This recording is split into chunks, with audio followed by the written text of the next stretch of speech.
بسم اللہ الرحمن الرحیم۔ سورۃ الانفال کی تفسیر کا تعارف۔ یہ سورت تقریباً سن 2 ہجری کے آس پاس مدینہ منورہ میں نازل ہوئی ہے اور اس کے بیشتر مضامین جنگ بدر اور اس کے واقعات اور مسائل سے متعلق ہے۔ یہ جنگ اسلام اور کفر کے درمیان پہلی باقاعدہ معرکہ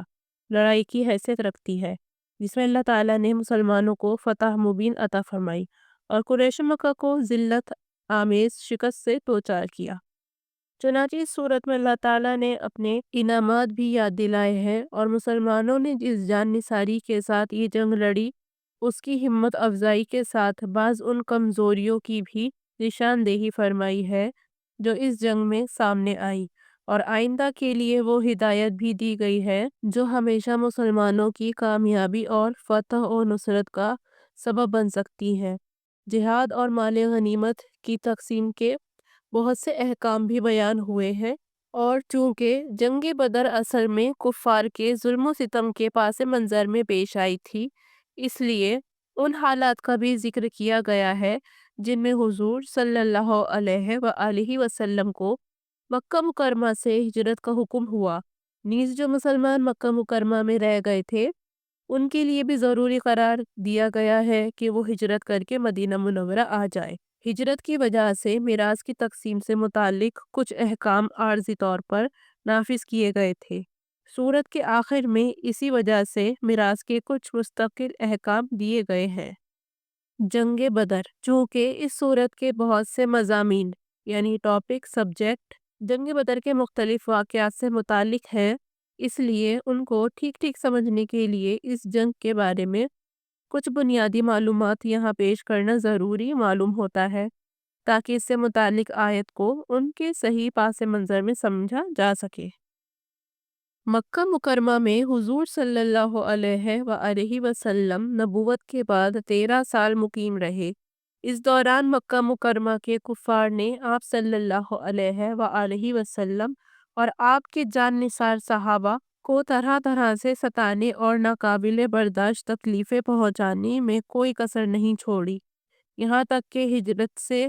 ذرا پہلے آپ صلی اللہ علیہ وآلہ وسلم کو قتل کرنے کا باقاعدہ منصوبہ بنایا گیا، جس کا ذکر اسی صورت میں آنے والا ہے۔ جب آپ صلی اللہ علیہ وآلہ وسلم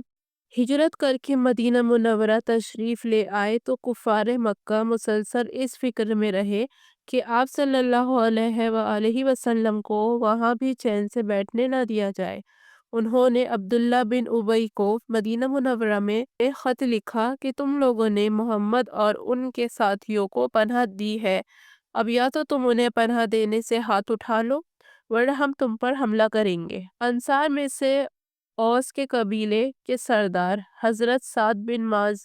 رضی اللہ عنہ ایک مرتبہ مکہ مکرمہ گئے تو عین طواف کے دوران ابو جہل نے ان سے کہا کہ تم نے ہمارے دشمنوں کو پناہ دے رکھی ہے، اور اگر تم ہمارے ایک سردار کی پناہ میں نہ ہوتے تو زندہ واپس نہیں جا سکتے تھے، جس کا مطلب یہ تھا کہ آئندہ اگر مدینہ منورہ کا کوئی آدمی مکہ مکرمہ آئے گا تو اسے قتل کر دیا جائے گا۔ حضرت سعد بن معاذ رضی اللہ عنہ نے اس کے جواب میں ابو جہل سے کہہ دیا کہ اگر تم ہمارے آدمیوں کو مکہ مکرمہ آنے سے روکو گے تو ہم تمہارے لیے اس سے بھی بڑی رکاوٹ کھڑی کر دیں گے، یعنی تم تجارتی قافلے لے کر جب شام جاتے ہو تو تمہارا راستہ مدینہ منورہ کے قریب سے گزرتا ہے، اب ہم تمہارے قافلوں کو روکنے اور ان پر حملہ کرنے میں آزاد ہوں گے۔ اس کے بعد کفار مکہ کے کچھ دستے مدینہ منورہ کے پاس آئے اور مسلمانوں کے مویشی لوٹ کر لے گئے۔ حالات کے اس پاس منظر میں ابو سفیان جو اس وقت کفار مکہ کا سردار تھا، ایک بڑا بھاری تجارتی قافلہ لے کر شام گیا۔ اس قافلے میں مکہ مکرمہ کے ہر مرد و عورت نے سونا چاندی جمع کر کے تجارت میں شرکت کی غرض سے بھیجا تھا۔ یہ قافلہ شام سے 100% نفع کما کر واپس آ رہا تھا۔ یہ قافلہ 1000 اونٹ پر مشتمل تھا اور 50,000 دینار یعنی گنیوں کا سامان لا رہا تھا، اور اس کے ساتھ 40 مسلح افراد اس کی حفاظت پر متعین تھے۔ جب حضور صلی اللہ علیہ وآلہ وسلم کو اس قافلے کی واپسی کا پتہ چلا تو حضرت سعد بن معاذ رضی اللہ عنہ کے چیلنج کے مطابق آپ صلی اللہ علیہ وآلہ وسلم نے اس قافلے پر حملہ کرنے کا ارادہ فرمایا۔ اس کے لیے باقاعدہ سپاہیوں کی بھرتی کا موقع نہیں تھا، اس لیے وقت پر جتنے صحابہ تیار ہو سکے ان کی تعداد 313 تھی۔ کل 70 اونٹ اور 2 گھوڑے تھے، 7 زرہیں یعنی آرمر تھی۔ اس مختصر سامان کے ساتھ آپ صلی اللہ علیہ وآلہ وسلم مدینہ منورہ سے نکلے۔ یہاں یہ بات قابل ذکر ہے کہ بعض غیر مسلم مصنفین نے اس واقعے پر یہ اعتراض کیا ہے کہ ایک پرامن تجارتی قافلے پر حملہ کرنے کا کوئی جواز نہیں تھا۔ ہمارے زمانے کے بعض مسلمان مصنفین نے اس اعتراض سے معروب ہو کر یہ دعوے کرنے کی کوشش کی ہے کہ حضور صلی اللہ علیہ وآلہ وسلم کا ارادہ قافلے پر حملہ کرنے کا نہیں تھا،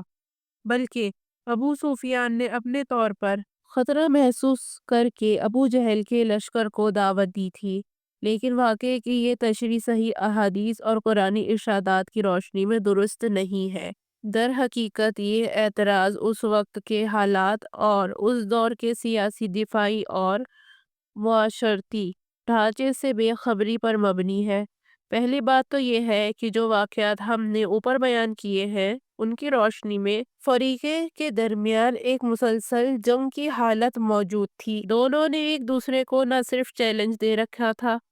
بلکہ کفار کی طرف سے عملی طور پر چھیڑ چھاڑ بھی شروع ہو چکی تھی۔ دوسرے حضرت سعد بن معاذ رضی اللہ پہلے سے انہیں متنبہ کر آئے تھے کہ وہ ان کے قافلوں پر حملہ کرنے کے لیے آزاد ہوں گے۔ تیسرے، اس دور میں شہری اور فوجی افراد کی کوئی تفریق نہیں ہوتی تھی۔ کسی معاشرے کے تمام بالغ مرد مقاتلہ یعنی لڑنے والے کہلاتے تھے۔ چنانچہ قافلے کی سرکردگی ابو سفیان کے ہاتھ میں تھی، جو اس وقت حضور صلی اللہ علیہ وآلہ وسلم کا کھلا دشمن تھا، اور اس کے ساتھ 40 مسلح افراد میں سے ہر ایک قریش کے ان لوگوں میں سے تھا جو مسلمانوں کو ستانے میں پیش رہے تھے اور مسلمانوں کے خلاف جنگ کی تیاری کر رہے تھے، اور یہ قافلہ بھی اگر کامیابی سے مکہ مکرمہ پہنچ جاتا تو قریش کی جنگی طاقت میں بڑے اضافے کا سبب بنتا۔ ان حالت میں اس کو پرامن تجارتی قافلے پر حملہ قرار دینا اس وقت کے حالات سے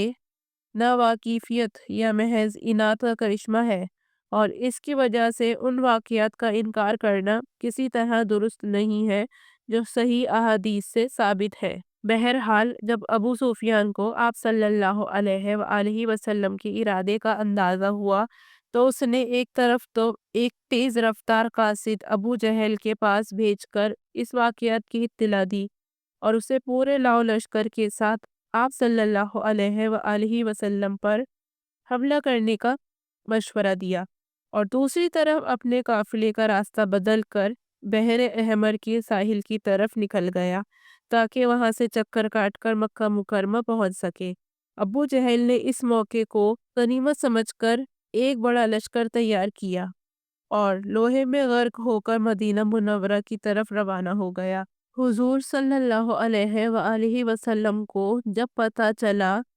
کہ ابو سفیان تو قافلہ لے کر نکل چکا ہے اور ابو جہل کا لشکر آ رہا ہے، تو آپ صلی اللہ علیہ وآلہ وسلم نے صحابہ کرام سے مشورہ کیا۔ سب نے یہی رائے دی کہ اب ابو جہل سے ایک فیصلہ کن معرکہ ہو جانا چاہیے۔ چنانچہ بدر کے مقام پر دونوں لشکروں کا مقابلہ ہوا۔ مسلمانوں کی تعداد اور ساز و سامان ابو جہل کے لشکر کے مقابلے میں کوئی حیثیت نہیں رکھتا تھا، لیکن اللہ تعالیٰ کے فضل و کرم سے مسلمانوں کو شاندار فتح حاصل ہوئی۔ ابو جہل سمیت قریش کے 70 سردار جو مسلمانوں کی دشمنائی میں پیش تھے مارے گئے، اور دوسرے 70 افراد گرفتار ہوئے اور باقی لوگ میدان سے بھاگ کھڑے ہوئے۔